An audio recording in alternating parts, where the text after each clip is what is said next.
Antonio, ¿qué tal? ¿Cómo le va? En Buenas pie de lucha. tardes. Muy buenas noches por aquí. Un abrazo a toda la comunidad de Argentina y muy especialmente a mis queridos venezolanos que están allá en el exilio, a los que saludo con nuestro grito de lucha arriba corazones. Sabe que acá hay más de 250.000 venezolanos, ¿no? Escapados Sí. del régimen de Maduro. La gente huye de la hambruna, un país donde el salario mínimo no supera los $2 al mes. Por eso cuando lo oigo a usted hablar de la prioridad que debe tener todo gobierno, que es la lucha contra la COVID-19, imagínense ustedes cómo es la dimensión de la tragedia en Venezuela, porque no es solo el problema de la pandemia, COVID-19, ya veníamos arrastrando problemas de la malaria, sarampión, difteria, pero además el drama es que en Venezuela los hospitales no es que no tengan insumos, medicamentos, equipos de tomografía, que más del 85% de los hospitales tienen desactivados sus quirófanos. Eso ya es grave, pero es que no tienen ni siquiera agua potable. Los médicos, las enfermeras no tienen la indumentaria para cumplir sus funciones. Por eso somos el país con el mayor número, proporcionalmente hablando, de médicos y enfermeros que han perdido la vida en este ciclo de la pandemia de la COVID-19. Antonio, aquí en la República Argentina, creo que usted está al tanto, hay una situación muy complicada entre el gobierno nacional y lo que ustedes llaman el alcalde, para nosotros es jefe de gobierno de la ciudad de Buenos Aires, ¿no? Una disputa política ahora enredada y como tema central la educación, abrir los colegios o no abrir los colegios en esta etapa de pandemia. Usted, mire, lo están acusando a Horacio Rodríguez Larreta, por ejemplo, de desobediencia civil, sedición, golpista. Creo que a usted le pasó algo similar con Chávez, ¿no? ¿Me cuenta la historia? Sí, bueno, yo gané la alcaldía metropolitana por primera vez el 23 de noviembre del año 2008. Tomé posesión el 7 de diciembre de ese mismo año y luego, unas semanas después, el 17 de enero del año 2009, un comando de la revolución asaltó el Palacio Metropolitano, 40 hombres con fusiles, Kalashnikov, con pasamontaña, y cuando reclamamos este asalto, la respuesta de Chávez es que era una protesta laboral y que él no se metía a dirimir diferencias con los sindicatos, una cosa muy extraña.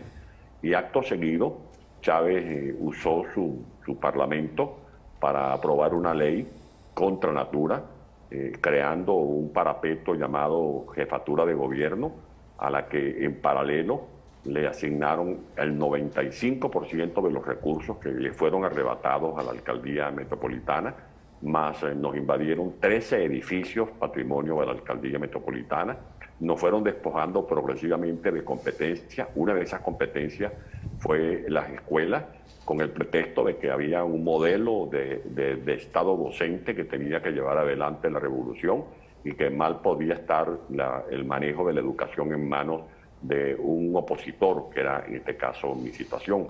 Por eso yo le digo a los argentinos que se vean en ese espejo de lo que pasó en Venezuela, que cuiden mucho su sistema jurídico, porque ese es uno de los caminos que utilizan quienes tienen como cartilla desmontar las instituciones para establecer un régimen autoritario, como lo han venido haciendo en Nicaragua, como lo han venido haciendo en Venezuela, y desde luego como es la ambición que tiene el llamado Foro de Sao Paulo y el Grupo de Puebla.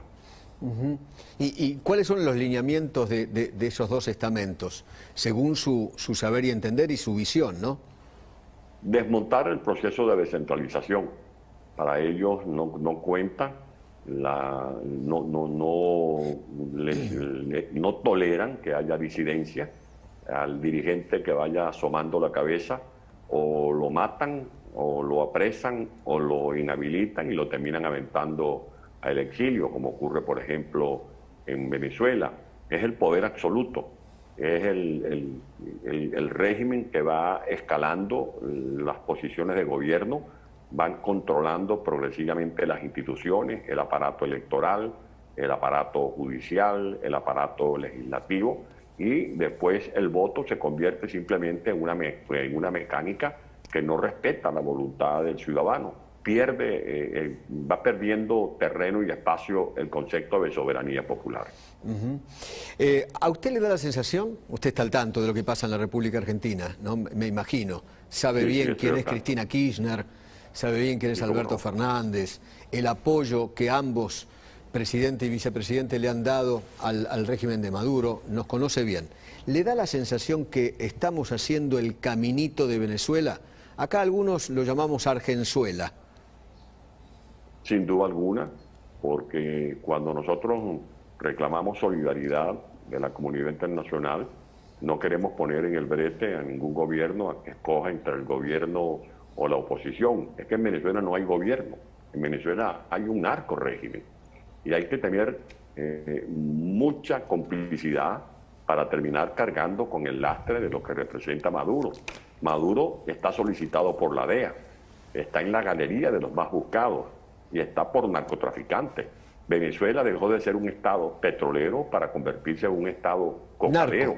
Narco. Por eso, sí, en un narcoestado, ya no hay estado de derecho, sino un narcoestado.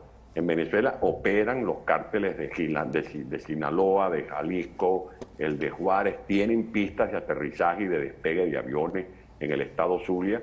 Ustedes pueden seguir en la prensa diariamente cómo en la hora actual hay combates en la zona del Arauca y del Apure, que es lo que se conoce como el Piedemonte Llanero entre Venezuela y Colombia, porque los grupos disidentes de la FARC y del ELN se disputan el control de algunos espacios en algunas localidades de Arauquita, del Ripial, porque son rutas claves para el narcotráfico internacional. Y si no es suficiente la presencia del narcotráfico en Venezuela, ya en Venezuela operan, por ejemplo, los grupos de Hezbollah, grupos del terrorismo, que controlan espacios claves en el arco minero, donde está la cuarta mina de oro más grande del mundo. O sea, Venezuela es un estado que se ha deslizado hacia la condición de estado fallido, estado forajido, ya no hay estado de derecho. Sí. Por último, quiero preguntarle, y quiero que me cuente brevemente esos 1000 días que pasó en la cárcel. ¿Cómo fueron? Usted logra escapar después y ahora en el exilio en España. Sí, en efecto, yo estuve más de 1000 días preso. En esos más de 1000 días presos solamente tuve derecho a una sola audiencia. En esa sola audiencia pidieron para mí 26 años de cárcel por simplemente considerar un delito mi opinión política, porque para estos regímenes opinar es un delito. Y viendo que no era beneficiario del debido proceso, decidí emprender una fuga. El día 16 de julio recorrí cerca de 1000 kilómetros, atravesé más de 40 alcabalas hasta llegar al puente que une a San Antonio del Táchira, Venezuela, con la ciudad de Cúcuta de Colombia, y desde entonces me considero un hombre libre y desde la libertad que recuperé he venido trabajando en el exilio a favor de lograr la definitiva recuperación de la democracia venezolana. Antonio, le agradezco infinitamente y cuente con nosotros, y conmigo en particular. Le agradezco infinitamente.